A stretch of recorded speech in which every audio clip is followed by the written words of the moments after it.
ഇന്ന് പൂന്താനം ദിനമാണ്. നിഷ്കളങ്ക ഭക്തി കൊണ്ട് മാത്രം ഈശ്വര സാക്ഷാത്കാരം നേടാമെന്ന് തെളിയിച്ച ഭക്തന്റെ ഓർമ്മ നാടെങ്ങും സ്മരിക്കുന്ന ദിനം. കുംഭമാസത്തിലെ അശ്വതി നാളാണ് പൂന്താന ജയന്തിയായി ആചരിക്കുന്നത്.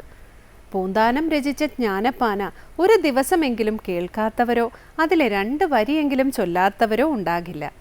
സംസ്കൃത ഭാഷയുടെ പ്രഭാവം പ്രബലമായിരുന്ന കാലത്തു തന്നെ മലയാള ഭാഷയിൽ ലളിതമായി ഈശ്വര തത്വങ്ങൾ കീർത്തനങ്ങളായി എഴുതിയ പൂന്താനത്തിൻ്റെ ഗുരുവായൂരപ്പനോടുള്ള ഭക്തി പ്രസിദ്ധമാണ്. മലപ്പുറം ജില്ലയിലെ കീഴാറ്റൂരിൽ പൂന്താനമില്ലത്താണ് സാത്വിക ഭക്തനായ അദ്ദേഹം ജനിച്ചത്. ശ്രീകൃഷ്ണ കർണാമൃതം തുടങ്ങി അനേകം ഭക്തികാവ്യങ്ങൾ രചിച്ചിട്ടുണ്ടെങ്കിലും ജ്ഞാനപ്പാന അഥവാ അറിവിൻ്റെ ഗീതം എന്ന കൃതിയാണ് അദ്ദേഹത്തെ പ്രശസ്തനാക്കിയത്. ആത്മീയ ജ്ഞാനവും മോക്ഷ സാധനാ മാർഗവും സാധാരണക്കാരിലേക്ക് എത്തിച്ച കൃതിയാണ് ജ്ഞാനപ്പാന. ശ്രീകൃഷ്ണ ഭക്തിയും പുത്രവിയോഗത്തിലെ ദുഃഖവുമാണ് പൂന്താനത്തെ ഗുരുവായൂരപ്പൻ്റെ സന്നിധിയിലെത്തിച്ചത്. ഉണ്ണിക്കണ്ണൻ മനസ്സിൽ കളിക്കുമ്പോൾ ഉണ്ണികൾ വേറെ വേണമോ മക്കളായി എന്ന ആത്മനിർവൃതിയിലെത്തിച്ചേർന്ന പരാഭക്തിയുടെ പാരമ്യതയിലെത്തിയ മഹാത്മാവാണ് പൂന്താനം.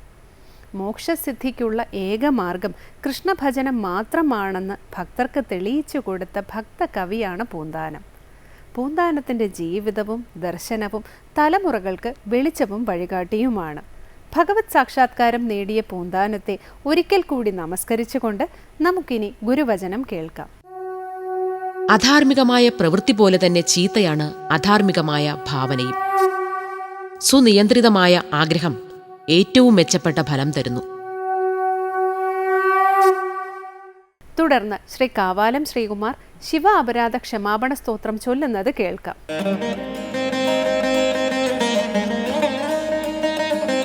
ചന്ദ്രോദ്ഭാസിതശേഖരേ സ്മര ഹരേ ഗംഗാധരേ ശങ്കരേ സർപ്പൈർഭൂഷിതകണ്ഠകർണവിവരേ നേത്രോദ്ധവൈശ്വാനരേ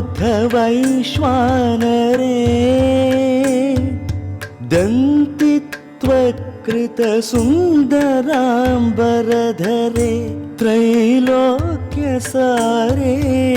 ഹരേ മോക്ഷാർത്ഥം കുരു ചിത്തവൃത്തിമമലാം അന്യേസ്തു കിം കർമ്മഭിഃ ചന്ദ്രോദ്ഭാസിതശേഖരേ സ്മര ഹരേ ഗംഗാധരേ ശങ്കരേ സർപ്പൈർഭൂഷിതകണ്ഠകർണവിവരേ നേത്രോദ്ധവൈശ്വാനരേ